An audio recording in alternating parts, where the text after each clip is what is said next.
Hi, Merch Money. We are live. This has got to be like 3 or 4 weeks in a row. I'm so impressed.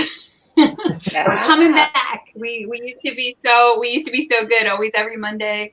And anyway, we're back. So today we have a brand new podcast. We got Travis and Josiah. I love the name they call their podcast. It's POD cast, print on demand cast. Perfect. Play on words on podcast. So welcome. Thank you guys for being here. Yeah, thanks for having us. I was telling them I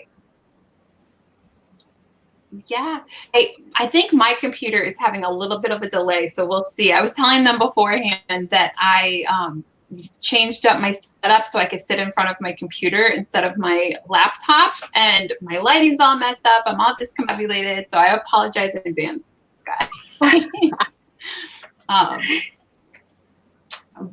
But thank you guys all for being here, and I'm looking forward to this.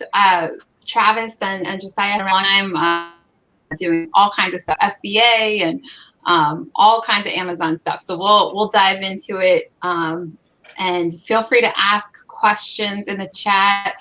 Travis was telling me before we logged on that he saw my post today about working with influencers, and they have experience with that. So we will cover that as well. Perfect. So, yeah, well, how about you guys introduce yourself? Just say a little bit how you met, how you guys do the podcast.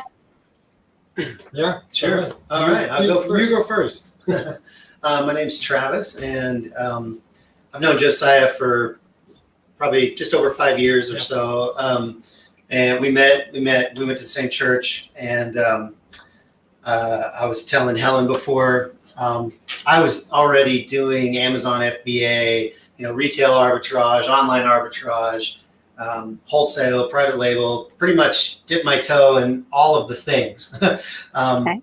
And that's kind of how we got hooked up. His now father-in-law actually was looking for something to do from the house. And so I connected with him and kind of helped him along, showed him the ropes a little bit, and then we would kind of do things together. And eventually, Jason hired Josiah, and Josiah and I have been on retail arbitrage trips up and down the Front Range of Colorado, and we put on the Rocky Mountain Reseller Conference. Well, I did with another guy. Josiah's been at every single one of them.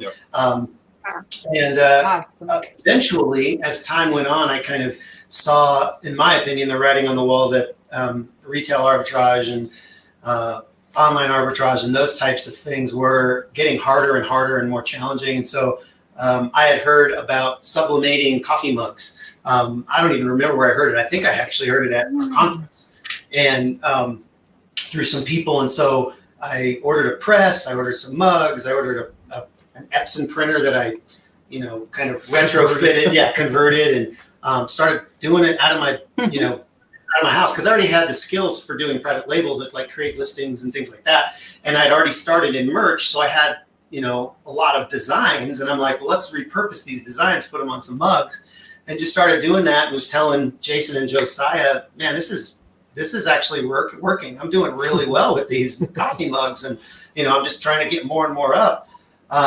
And so they started doing it, and I mean, fast forward, probably 2.5, 3 years, and we're at way different places. It's been quite a journey. Now, I had my own facility. I had a huge Hicks conveyor mug oven that could do, hundreds an hour of coffee mugs. Wow. I had a t-shirt printer, and then I kind of stepped back and said, you know what? I don't really want all this overhead. I'd rather just kind of have a lifestyle business. And then Josiah, he went the other way. We went the other direction. So we dove more into being the facility that, Travis and other people would outsource to, and kind of being a fulfillment partner. And it was all the same reasons. Get burnt out on Amazon because, it's great, but you also put all of your eggs in their basket, and you could wake up one morning and they can say, hey, you can't sell this item anymore. And it could be your bread and butter. And then all of a sudden you have no bread and butter. So then spread over. So we wanted to build something that was more. No one likes Welcome to Amazon. Yeah, no one likes plain bread. It's like toast without butter. Exactly. No, Might not even be toasted. Yeah, nope. So then it's like so then we I wanted to pivot to something that was more sustainable and build a brand that we could actually grow and control our margins and still create stuff and still create new listings like Travis was saying. And so we started What For Apparel, and we've grown it for the last 3.5 years, doing a lot of print fulfillment and influencer marketing and stuff like that. But it seems as though Travis and I, even though we work in separate businesses, have always been very parallel to each other.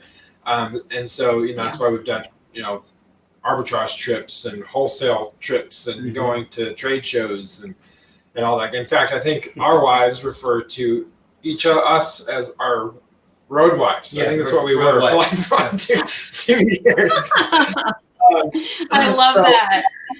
So that's kind of where we started, and the podcast was birthed out of this place of, as we began a print-on-demand journey, we couldn't really find any good print-on-demand podcasts that were really good resources for someone like us who was starting and kind of deer in the headlights and didn't know where to go and what to do and what any of this meant. So fast forward 2.5, 3 years later, we decided, well, we should just make that content and start this ourselves. So that's kind of how the podcast came to be. Yeah. It's not to say that there wasn't anything out there. Sure. It was just a lot of it was really, really focused, niche. There was a lot of things on Merch by Amazon because that was brand new, but it was just Merch by Amazon. Right. Or there were other podcasts about, that were being done by salesmen that were basically trying to sell big, huge print machines and stuff like that. And it really nailed what we were trying to do. Right. And so we had talked about this 3 years ago. Yeah. And we said, we should just do it ourselves. And it took us 3 years to finally get off our butts and actually press publish. Yeah. Hey. Well, you finally got there. But you started it now. Yep. And I think it's so cool how everything builds on itself. So even though you started with FBA and then road trips across the country and all different stuff, it all like ends up building on itself. I feel like that's what I love so much about entrepreneur journey, because it's like everything is not a waste. Like you learn something from each thing and it helps you in the next thing. So tell her about the story about the show we were at and how we kind of were walking around with everybody, talking to people about what their business model was. Yeah, so we went to Portland. It was our first kind of foray into this print on demand. We just went to learn about mugs because that's all we were doing. Okay. And they had a lot of educational courses and stuff like that. It was NVM, right? In Portland. Yeah. Mm-hmm. And before we knew what was happening, we were just drinking from a fire hose of information about t-shirt printing, and I can print on shoes, and what the heck can I do with aluminum, and just blown away with all these things that even Sublimation could do that we were not really aware of. But every person that would walk around to their booths, or we talk to print shop owners or whatever, I would always ask, I'd ask two questions. What are you doing for advertising, and what are you doing with Amazon? And the first answer was, we don't advertise, it's mostly word of mouth, which I found to be very true. And the second answer was, why would we sell anything on Amazon? So I realized that there was a huge hole in the market that the people that are owning these businesses, just because they don't have the experiences that Travis and I have in FBA and e-commerce. We feel like everyone knows. We feel like everyone knows about Amazon, but a lot of people don't. They don't know you can sell on Amazon. So we knew we could leverage that experience and begin utilizing Amazon in addition to fulfilling the traditional channels of a print shop, basically. So that was an interesting realization. Like you said, you take for granted because you're so in the bubble of Amazon. Everyone knows what that is or why you would sell there. Right. Now, I do have a quick question. I know we're still going through your background, but Travis, since you started out making mugs and printing them, what platform were you just like? Did you have your own Shopify store? Did you have your own website? Like, how were you selling those? When I first started, I was just creating listings on Amazon because I had experience with private label where you have to, and for your listeners, if you don't know what private label is, it's basically finding a product, maybe on Alibaba or, in another country that you get sent to you, and then you design the packaging for it. And it's now you put your private label on the package or your white label, and you sell it as your own. And so I'd already done that, which means that I've had to create tons of listings for all these private label products. So it was a real easy pivot for me. We even called it it was kind of like poor man's private label, because you're basically just creating a listing of a product that doesn't even exist because you're using mock-up generators to give the actual product. And then you never hold inventory until it actually sells. And then you get the mug out and print the print and put it in the press and everything. But I started on Amazon. Since then, I've done, eBay, Etsy. I'm on Walmart. I do have a Shopify store with certain products. I don't have an exhaustive catalog of all my products. I still do merch a little bit. In other words, I have an account. Actually, I technically have two accounts. I was able to kind of get around the technical, or what, I have basically two accounts they're okay. Okay. So I'm like, whenever I say that, I was going to say, Jeff Bezos can hear you. I don't know what you're doing. I'm like, you never know who's in these groups. Like, exactly. There definitely used to be people from our group. And I have an account and my wife has an account. How about that? Okay. There we go. Much better. But I haven't added anything to those accounts in forever. So we've really been focusing on just expanding our catalog of coffee mugs and T-shirts and, all the other things that you can do with print on demand. Yeah. Great.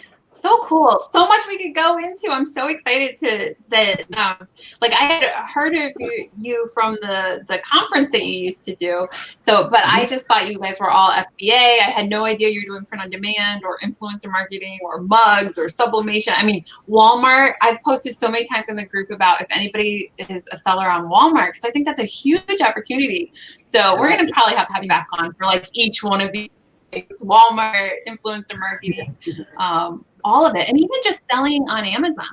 I have an Amazon account, but I always did retail arbitrage. So I don't have the same experience of you as doing private label. So for me, it wasn't quite as seamless a transition. I kind of just left my FBA account and then went to merch instead of utilizing that account and listing all my shirts. So that's a whole nother opportunity that I'm missing and that I'm sure a lot of people are missing. So that's definitely something we should talk about in the future. So have you found that everything sells the same on merch as on Seller Central, or is one better than the other, or what is your experience with that? Well, I mean, because I primarily started with mugs and merch doesn't do mugs, I don't have real good data for that. Okay. I think everybody that does do merch, a lot of your listeners know that if they did start out early, it was a lot easier to make sales on merch in the early days. And it's gotten more and more, saturated, just like every market. I mean, even the mug market on Amazon and, and Etsy and all those, it's gotten saturated. So, and to also be fair, I didn't put every single design that I have on a mug on merch. I don't really have good data to compare one to the other. I do know that mugs sell great on Amazon for sure. Awesome. Especially Q4. I mean, I just sent in, several pallets worth of mugs that are, going to be in my FBA account just to try to not only capitalize, but prepare. Last year when I had my own facility, and I'm actually kind of feeling sorry for Josiah here because he's getting ready to go into a Q4, and he's not only producing his own stuff, but he's producing other people's stuff. And I know I was just mainly doing, he's doing some of my stuff too. I just remember last Q4, I had to get temps, and we were just going and going and going and going, producing our own stuff. So, I fully expect that to happen again. But the FBA stock hopefully kind of alleviates some of that intense pressure, and then automation. A lot of people are getting, we talk about this a lot on our podcast. A lot of people they'll get an order, and then they'll, on Etsy or whatever, and then they'll go to their fulfillment partner and they'll, copy and paste the address and all that. That's fine from January to October. You get into November, and you guys, I mean, if you've done this for any amount of time, it can get really crazy. So automation has been one of my focuses, because, I've always wanted to scale and scale and scale. And so I really try to focus on automation. And I know you guys have also, been in that same boat and trying to figure some of that stuff out for yourselves. Yeah, we're doing it. I mean, we're forced to grow. And so we had, you develop those systems that worked for the time, and then suddenly you come into a huge growth season like Q4, or even just in business in general. Then you realize that those systems have been outgrown, and then you're forced to kind of reassess everything in the middle of the chaos. That happened last Q4. We're pushing out. Yeah, you don't want that to happen. Yeah, last year we were doing 100 to 150 mugs like a day. No exaggeration. Of just getting them out for all the orders. Wow. I mean, it's crazy. So mugs are definitely a great item to put on Amazon as well. So, but there's definitely a correlation between number of listings and number of sales. Yeah, of course, it's the same thing with any print on demand. I think. You really do have two choices. You can focus on building a brand and really having niche designs and something that sets you apart, and then maybe putting those things on several products, but fewer designs on more products. Or you can kind of go the mile wide and an inch deep and have every niche under the sun represented in your Amazon store. Yeah. Yep. Or all of it. Or both. You do. Yeah, you do merch, you do FBA, a little bit of everything. It's interesting that how you've been able to combine all of it together. So you're shipping mugs in, so it could be FBA, and then I guess you're fulfilling some of them yourself, right? You're shipping out mugs yourself as well. Yeah. So I actually got out of my warehouse at the end of February. So I got out of my. Sorry, we just have a little interruption. We're on a live call, but Jason's inside. So I got out of my lease in February, and so I moved out of my warehouse and started basically doing fulfillment with guys like Josiah and other companies that can automate the sales. Basically, it's you really want to make it to where the sale comes in, you don't touch it. It goes to the print partner. The print partner looks it up by the SKU. They find your design or whatever, the print file, and then when it's shipped, they send the shipping back to Amazon or Walmart or wherever. And so the more integrations you can have, the better. So that's really primarily my world. I still have a press, and I do some rush jobs, or if somebody needs something fast or something like that, or local things, I can do some local things. But for the most part, I'm outsourced on my production. Yeah. Whereas Josiah, they're all doing it in-house now. Yeah, and we send pallets of mugs to FBA, as well as fulfill orders ourselves, like fulfilled by merchant essentially, or seller fulfilled prime. Yeah. Get that out on a daily basis. But like Travis was saying, the pallets the FBA warehouses are hopefully to offset the amount of stress that you can encounter during Q4 where the stock going out first. You guys are brave. I never tried to do any of that. I would just ship it so that Amazon deals with it, and then do merch so that Amazon deals with it. I never wanted to touch the product. I mean, when I was doing FBA, I at least touched it in the beginning to send it to Amazon, but even that was just too much. I'm like, I don't want to be dealing with all these boxes. And Christina tried it one day. She's like, I'm done. I did it for 4 years, something like that. But anyway, it's so interesting, all the different ways you can do print on demand. It's just limitless. Have you done any of the fulfillment partners that we're used to, like Printful or Printify or Custom Cat or things like that? Or do you have your own local fulfillment partners? So for us, we used Printful for a short while to kind of supplement items that we weren't currently producing, like embroidery. Okay. And that was just because we didn't want to tell customers no, or we didn't want to tell our clients that it couldn't happen. So we would tell them, yeah, and then outsource it.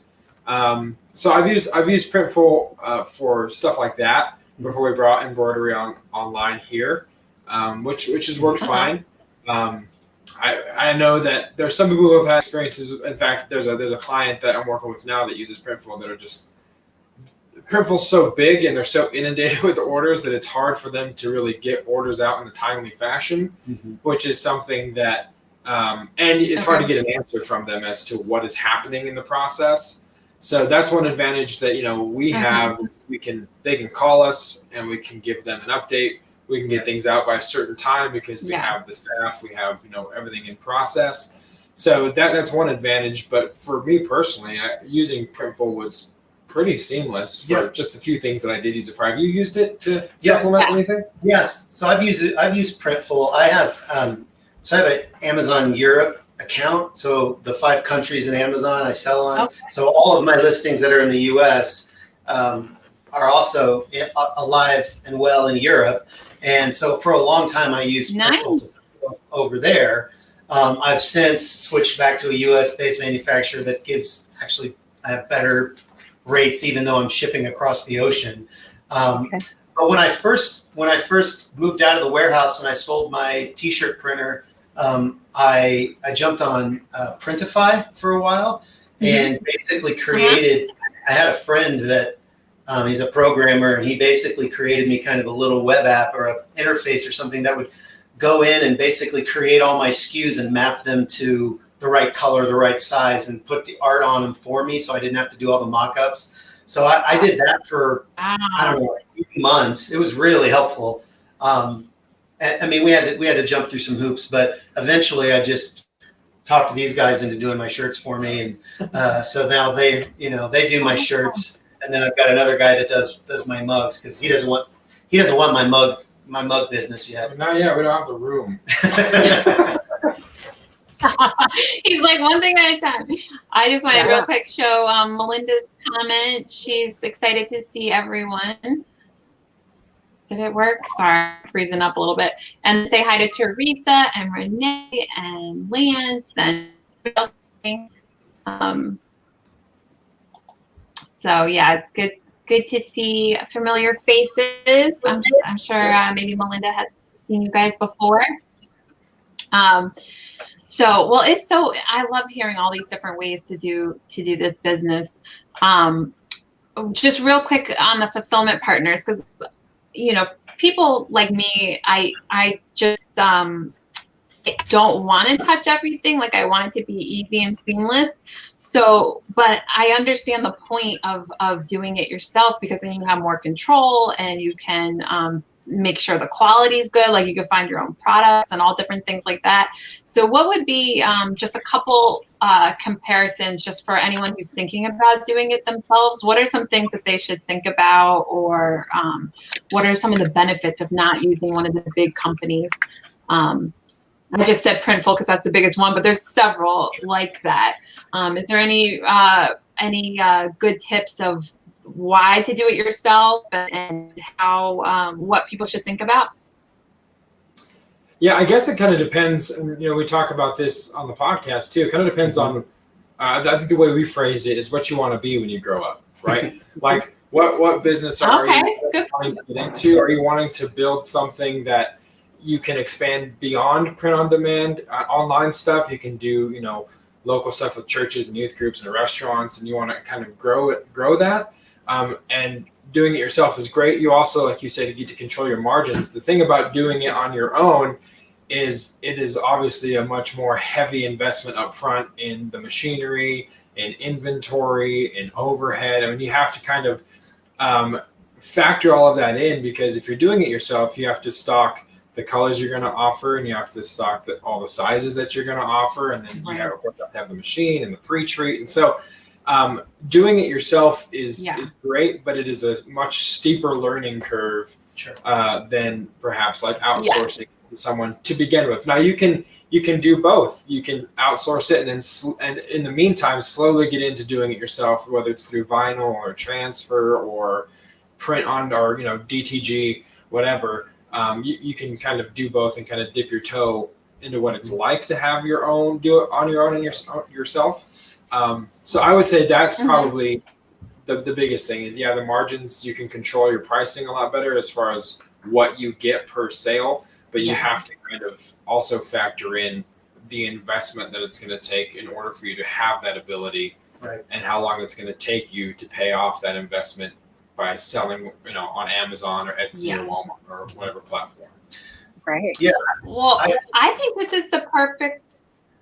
Go ahead. Oh, I was just going to say, I'll have a good finish in just a second, but I was just going to say, I think one of the considerations might be if you're building a brand, which it sounds like you are because you're doing influencer marketing. So we'll go into that in a minute. But what were you going to say, Travis? I was just going to say, I mean, on average, it's been a while since I looked at Printful's mug pricing, but I want to say it's like $6.95, $7.95 for the mug, then another $5 ish for the shipping. A blank mug you can get for anywhere from $1 to $1.15, an 11-ounce mug. Yeah. The ink on most designs for sublimation is going to be 5 cents to 10 cents with the transfer. You can get a press for $100, $150. Now that's a cheap press, but it'll last for a while. Yeah. And so you're talking about a $5 or so spread between what you would be paying a Printful or a Printify. Now you can find cheaper prices, of course, but you want to make sure the quality matches. Right. Yeah, that's a good point. I was coming from the point of view of like the T-shirt printing and doing that on your own.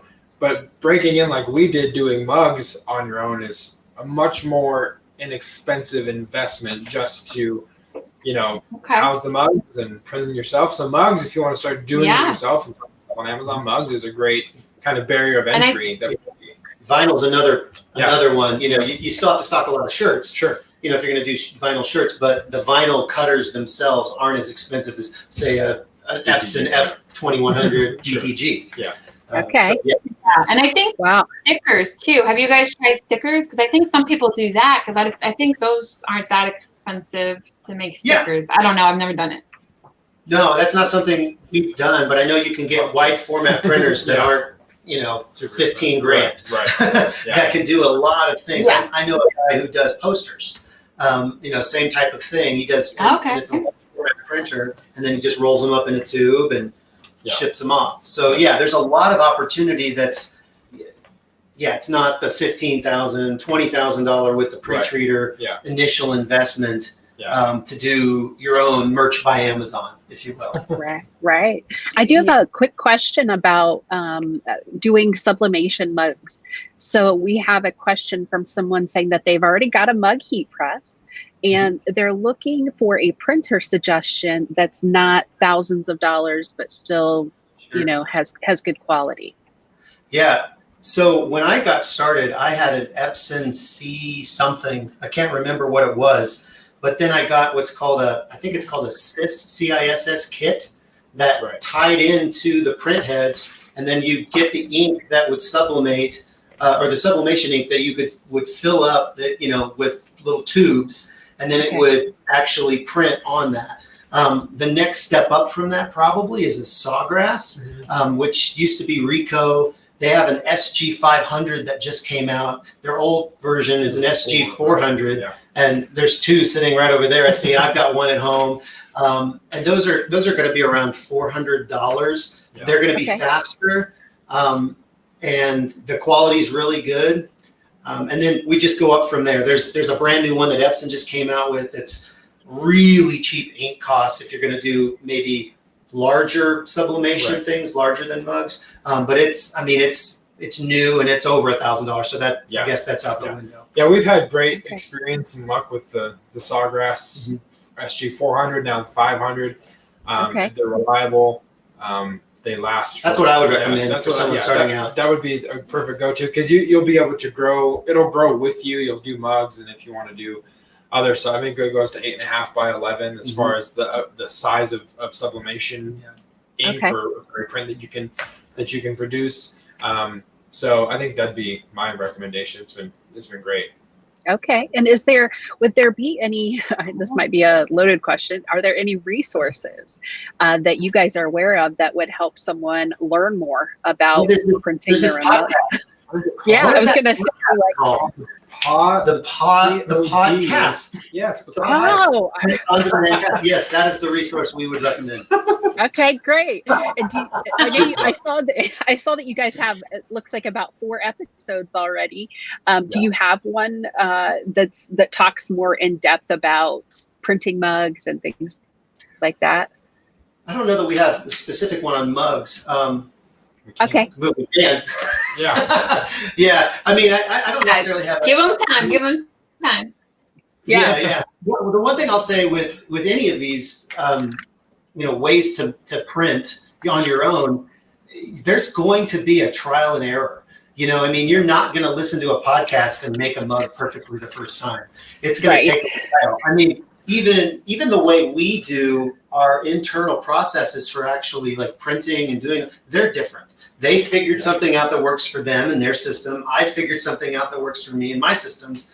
And so we do things differently. And we've been, 15 miles away from each other, and doing it simultaneously the whole time.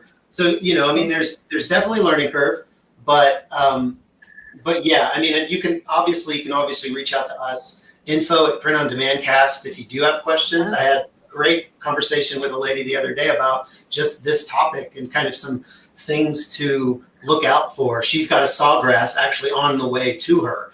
And she was asking some questions about how to set that up. So yeah, feel free to email us too. Yeah. Or if you have episode suggestions. Episode suggestions. That was on the fly, but seriously, if you guys if there's people watching and listening that have questions about or specific topics they want us to cover, we'd be happy to do that. So send us ideas. Yeah, I mean, I'll send you ideas right now. Walmart. I don't know anything about selling on Walmart, and I don't know anyone selling on Walmart for print on demand. I know people selling on Walmart for private label and things like that, but I would love an episode on that, and then an episode on influencer marketing. Sorry, we'll give you a whole list of the stuff I don't know. It's actually episode 5. I think the next episode is influencer marketing. It'll drop. Nice. Perfect. All right, so that one, and then what else? I had it. Oh well, we'll think about it. Teresa has a question. She says she's asking about the subgrass. She's saying you can't print white designs. I don't know anything about it. So yeah, sublimation is, and we've talked about talking about this on our podcast, but sublimation is you can't print white because it's a dye process. So you're actually dyeing. The reason the mug looks so amazing and awesome is because there's actually a polyester coating around the mug that the gases from the print, the specialty inks, it's not an ink, it's actually a dye. It goes into the polyester at 400 ish degrees. And so it's using the white of the mug as its white. It doesn't do a white. If you want to do a black mug, what they have is they have like a mug that has all the way, like a rectangle all the way around it that's white. And then you have to match the black and you print extra black behind your image. Right. And you're basically sublimating that entire white rectangle to make a black mug, if that makes sense. Yeah. Yep. Learn something new every day. I don't know anything about sublimation either. There's so much. That's what I love about having a YouTube channel where we get to talk to different people, because it's already been over 2 years and I feel like almost every show I learn something new. It's endless what you can learn. Yeah. That's like we were saying, we're going to that NBM show. We were literally going there to look for mugs and ideas that we could, maybe expand our product category. And all of a sudden we're learning about, like you said, aluminum and flat presses and DTG and UV printing and embroidery. It really was like both of us are kind of like, the dog in Up, squirrel, and we had that syndrome. And it was like, Guilty. Our ODD was like off the chart. Yeah, I could have spent $100,000 on equipment I didn't know how to use. So I was just like, I want one of those and one of those and two of those. And it was like, I want to do all of it. So just start is the most. So there's always so much to learn, and we know, and that's actually what I was going to say a minute ago. We know a lot, but we're also there. We know that we don't know a lot.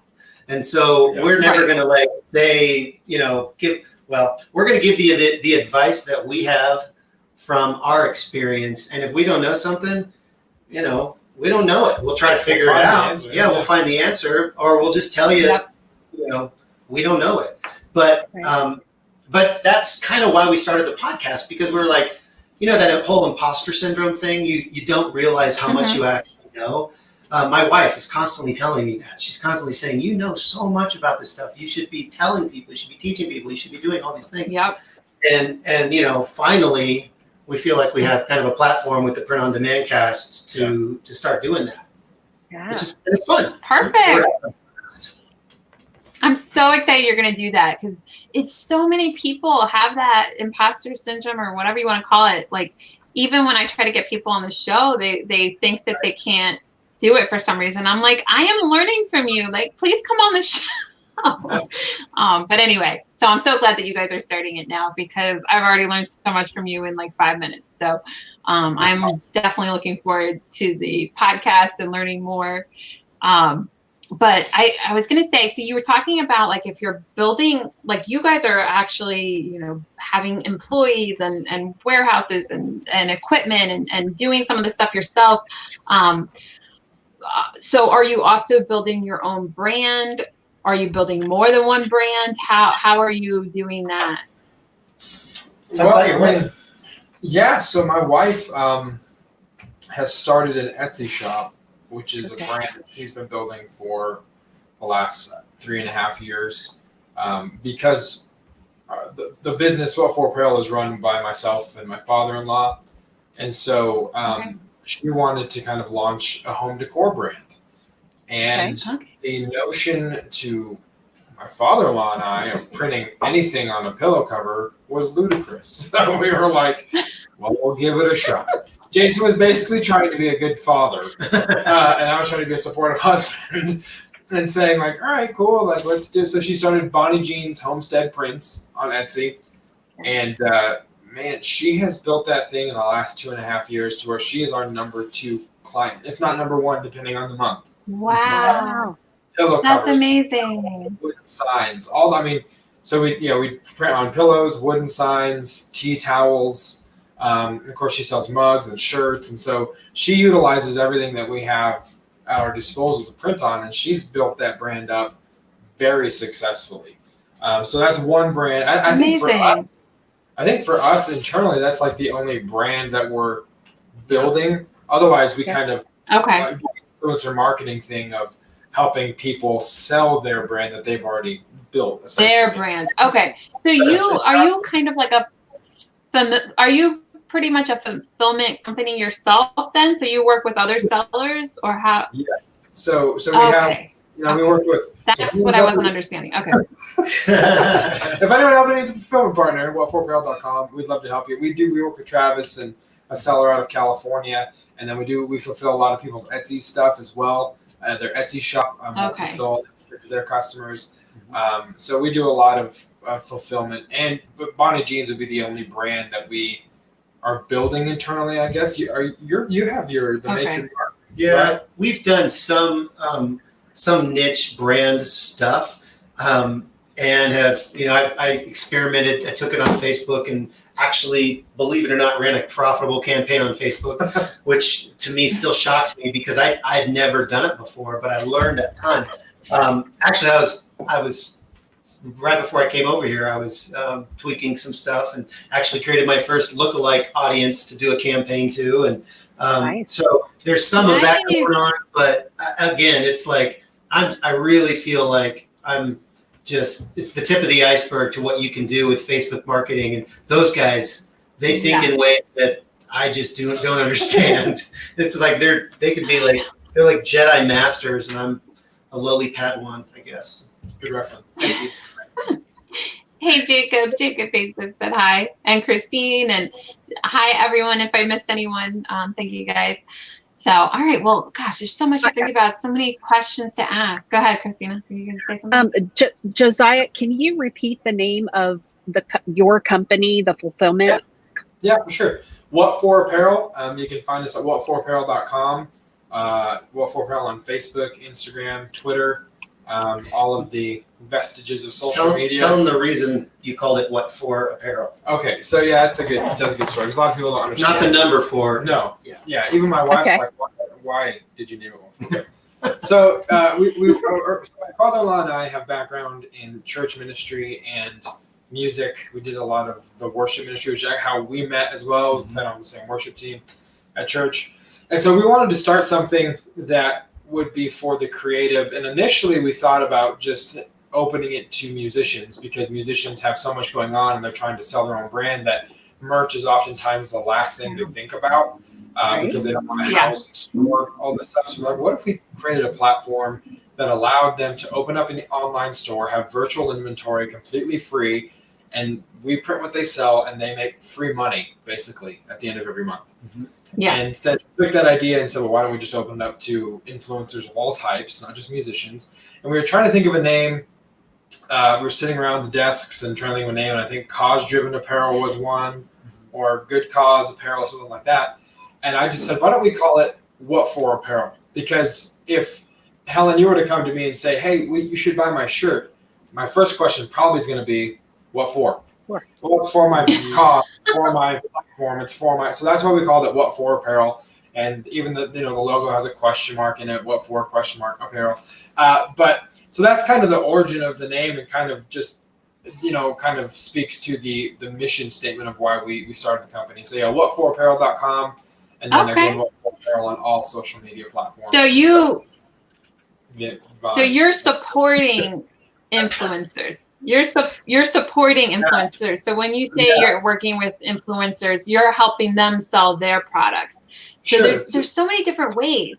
Because some people build their own brand and they want an influencer to help sell their, whatever, their designs or their, like if it's somebody in their niche, they might want them to, wear it on a YouTube video or Facebook or something, Instagram. So how do you reach out to the influencers to let them know that you like this idea of selling t-shirts or selling merch? So again, I guess there are different variations, for lack of a better term, of influencer marketing. My wife does a lot of that influencer marketing. That is, if I send you 2 pillows for free, will you post it to your story and link my store and have your followers go and buy my stuff? I'll pay you this much if you for this many sales or what have you. And so that's one way of influencer marketing. The way that we do it, and we basically, for lack of a better term, we headhunt people on Instagram. We search hashtags, we search trends, and if we find someone, TikTok has been huge recently. TikTok. I was gonna say, are you on TikTok? Okay, cool. Yeah. So yeah. Talk to us about that. I'm so excited. So basically we look for people that have a good, a good following size of following. And then I also go and look at the engagement that they have with their followers. Do they respond to comments? Do they interact? Because I've learned you can have a large number of followers, but unless you engage them, then they're not going to be really willing to invest in you because you don't engage with them in their comments, their likes, or what have you. So that's basically, and then we'll just send them a direct message and say, hey, I love your content, and this is what we can do for you. We want to help you monetize the following you've already built. All you have to do is advertise the merch you create on our platform to the following you already have, and we'll take care of everything else for you. The printing, the fulfilling, the customer service. We'll give you a free web store on our platform. And so that's basically the pitch. And I would say TikTok especially, 90% of the people are like, that sounds amazing. So And I usually oh my gosh. So many people that I've to think that you can't make money on TikTok. And I am just like, I don't know what is my problem, why I can't, like, I don't make the videos myself. Like something about it, I just am like, but it's one of those things where I knew it was such a good opportunity. So I'm so glad that you guys are taking advantage of it, because I don't really know too many people taking advantage of it. So are people on TikTok that you're reaching out to, are they making money? Yes.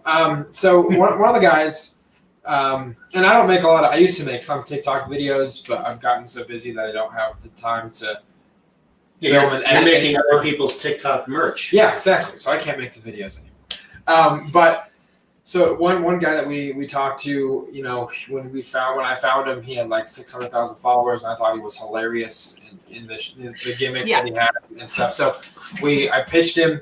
He made the merch. And in the first month, he made $3,000. Then the first 2 weeks, he made $3,000 in commissions by itself. So Perfect. That was wildly successful. And everyone that launches on TikTok that pushes it does well. I've learned that influencers aren't necessarily marketers or advertisers, and some of them really don't know. Some of them do, some of them don't. Right. Big difference. Yeah. Yeah. So, but the reason that I like this version of influencer marketing is because we help them create the merch, but it's up to them to market it themselves. It's not our job to market for them. They've already done all that work by building their following. So it takes the pressure off of marketing all these different clients off of us, and we just market ourselves as a company and what we can do for people. And then it's up to them to drive the traffic to the store. And guys, I feel like this is such a huge opportunity now, and I did not think we'd be talking about this today. I don't know how, like, it's because I'm thinking about TikTok, so every guest somehow we start talking about TikTok. But Instagram has so many people reaching out to people who have big Instagram followers, so they're inundated with offers from all different people. TikTok is a whole different thing. People are not reaching out to the influencers there. B, the influencers grew so fast that they don't even know they're an influencer right now, because it was like they went from 0 to 1 million like so fast that they're just not even aware of their influence yet. And just the growth potential on there is so massive. So if anybody wants to do what they're doing, that is a huge opportunity. And there's so many people on there. So it's like none of us could ever reach everybody for that. So I'm so excited that you led the way on that, because I've been wanting to do that, but just for some reason, kind of like how you wanted to do the podcast for 2 years and just didn't. I'm like, where I'm like, oh, here's an amazing opportunity over here. Okay, well, I got to do my weekly show. I got to do this and that. And like, I'm like, darn it, this opportunity that I saw a year ago is now like almost not over, but like not as good as when, a year ago. Yeah, we like to say, there's enough of the pie for everybody. That's one of the things I loved about the FBA community, and I'm finding about the print community too, for the most part, is that everyone's very willing to help each other succeed. But the key to that, and if you're listening and if you're watching, one thing we always say is the worst thing you can do is nothing. Don't do something. Take action. Don't be inactive, because then you're doing more than 90% of the people with the knowledge that you have that are doing nothing with it. So it's up to you to take that knowledge and use it and make it into a tool to grow your business. So and you know more than you think you do. 100%. You are not an imposter. Travis was like, hey, do you want to go on this Facebook Live and talk about print on demand? And I'm like, why am I me? So it's I think everyone suffers from it, but the reality is that you do have things that can help people grow, overcome hurdles, regardless of how much you downplay it. It could be that key that someone's looking for to unlock the mystery that they've been wrestling with for the last month. So don't hesitate to share the knowledge that you have, because it's helpful to somebody. Thank you so much for saying that. And it like blows my mind how people think that they don't have helpful things to say. I'm like, are you kidding me? Like, you guys have already taught me so much in like this one show. And so many people are like that. So anyway, that's one of my, I thought I was starting a print on demand show. But like out of the 2 years that I've been doing this, most of it has been building people up to start YouTube channels, go live. I have this whole like I don't know what you want to call it, pipeline, I guess, of future leaders. Like, because I have people that I reach out to every like 6 months, and I'm like, okay, you ready yet? You ready? Like building people up. So I think the reason the imposter thing is, I was just going to say that the reason I think that the imposter syndrome can be so prevalent is because we are always surrounded and engulfed by social media, which is really just a curated collection of people's best moments and insightful quotes that they get from Google and don't quote the author on, or you know what I mean? Like, so the comparison thing can steal your motivation, steal your joy. If you're really feeling like you should share this, but then you're always comparing yourself with the people who are the smart ones.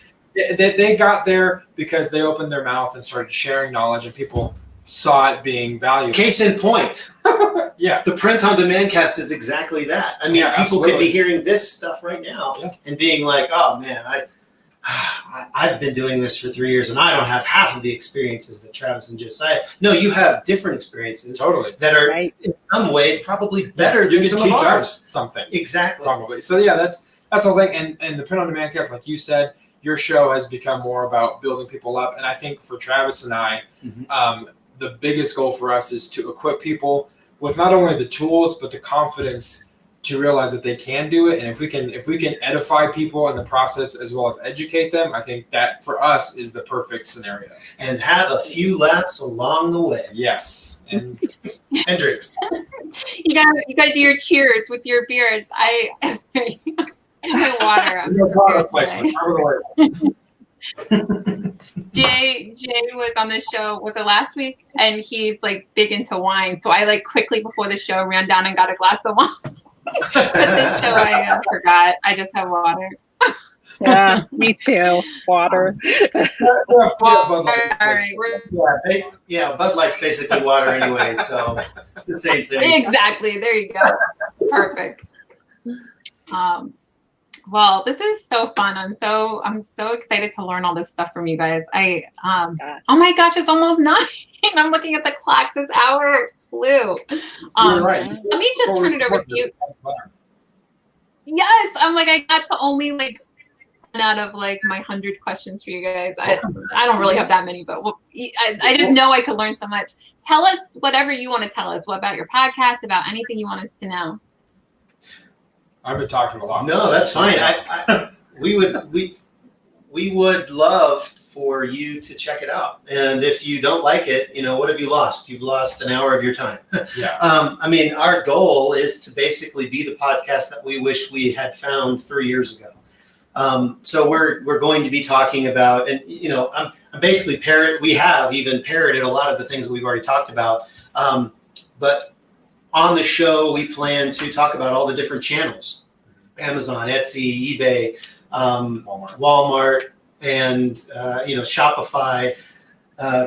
Probably talking about some of the technical things like sawgrass printings, or printers, and setting up your sublimation. Maybe we'll talk about some basic DTG tips, and how high the platen needs to be. And so there may be some shows that you're like, well, I have no interest in this, but there also may be some shows that you're like, man, this is exactly what I needed at this particular moment, And so, give it a shot. I think. I mean, we try to kind of keep it. We like dad jokes. We do. We've got some bumpers that like separate the different parts of our show, and both of us, have kind of crazy, wacky minds, and we go into GarageBand and make really silly sounding things, and just because we can, and it's just a good fun time. So we're really having a good time with the show, and we also really want people to connect with us too. We've got a Facebook page. We eventually, I'm planning on doing a group, just to have those connections with the people that are listening, get ideas for the podcast. What did we forget? What did we miss? What do we need to cover? We're very open to the audience's participation with all this. I think for me, going back to Travis, when you did RMRC, I was a part of a lot of Facebook groups that dealt with Amazon, but being a part of a community of people that were more, in person at RMRC or part of the RMRC Facebook group, building a community is super, super important of people who are like-minded and kind of going after the same goals. Right. So please interact with us. Printondemandcast.com, info@printondemandcast.com. You can send us emails. We love stuff like this, meeting new people. It's been awesome to talk with you. Yeah. And we'd love to have you guys on and learn your story and have you talk about your experience. Okay. I think that'd be great. That would be awesome. For sure. Perfect. What Well, else can you tell you? I was just going to tell everybody the links that they were just saying should be in the description. So you guys should see that on YouTube and on Facebook. If you have any trouble, just let me know. I'll post the links again. But they should be there. And I'm just so excited to find somebody who's actually using TikTok. And because I'm in a TikTok group, so there's tons of people there using it. And so I'm seeing their success, but I haven't known as many people in our community, like in Print on Demand, that are doing it. So I'm excited that you guys are doing it and know of people having success. I'm glad that they didn't shut down the app. Hopefully they won't. We'll see. Do you guys have any thoughts on that? If they are or aren't, or what's going to happen? We'll see what happens. That was perfect. Somebody's been on TikTok. Josiah does a mean Trump interpretation or impersonation. Sometimes interpretation. Yeah. Oh my goodness. Oh man. Yeah. It's so funny because sorry, I was just gonna say I've told Christina before, I'm like, it's so weird when I start like getting excited about a topic or thinking about a topic, it just comes up everywhere. So because I've been excited about TikTok, like the last 2 shows, it's like somehow come up. Yeah. So, but anyway, go ahead, Christina. Yep. Just a couple things. So your podcast, the On Demand Cast, what day of the week do you release new episodes? Currently, we've started kind of. I mean, we only have 4 episodes, but the last 2 weeks we've been doing it on Wednesdays. So that's probably the day we'll release every Wednesday. We've talked about maybe starting a second show, but more on that later. We haven't really. We've got. I think we have another 4 or 5 shows already recorded. We just have to mix them and everything. We're doing actually an interview right after your show tonight with someone that's going to be on the show in the future. So we have a lot of content and we have a lot of ideas for content. It's just a matter of having the time to edit it all and actually record it. I would say post Q4 we'll start. Yeah, there you go. Yeah, the secondary show and stuff like that. And that's the reason why I don't do editing, because I know if I did it, it would just never happen. We would never post a show. So we go live because then it's just done. It's like Mondays at 8, go live. And I was listening to your podcast and I'm like, you put in different sound effects and different stuff. And I'm like, I'm so glad that somebody does it. It's never going to be me. Maybe if I have assistants or somebody to help, but for me, I'm like, I just want to hear your story. I just want to talk about Print on Demand. But anyway, I'm excited for your podcast, and I'm excited. Hopefully, we can get you guys back on at some point because I have a lot more questions about Walmart and about all of it. Your company, the actually. Partnering with you maybe, or other people in the audience to have you guys help us with fulfilling stuff. And there's just so much to ask you. So I'm really excited that you guys came on today. Thank you so much. Yeah.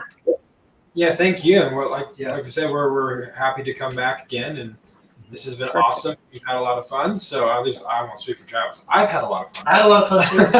So we'd love to come back and more about TikTok or Walmart or. Yeah, we appreciate you guys opening up to some. I mean, sure. Literally, we have 4 episodes, and you guys are having us on and showing, sharing this with your huge Facebook group, and we appreciate that because, like I said, we want to have more listeners. I mean, we want people to find our show, and so we're just open to ideas on ways to get our show out there, and so we appreciate you guys allowing us to come here and promote it.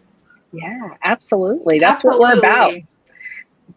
you know, just getting more information out there to people like all of us. So, yeah. And like you guys said about like, there's plenty to go around. Like there's so many opportunities I just literally can't get to. So, like all of TikTok, I didn't do it.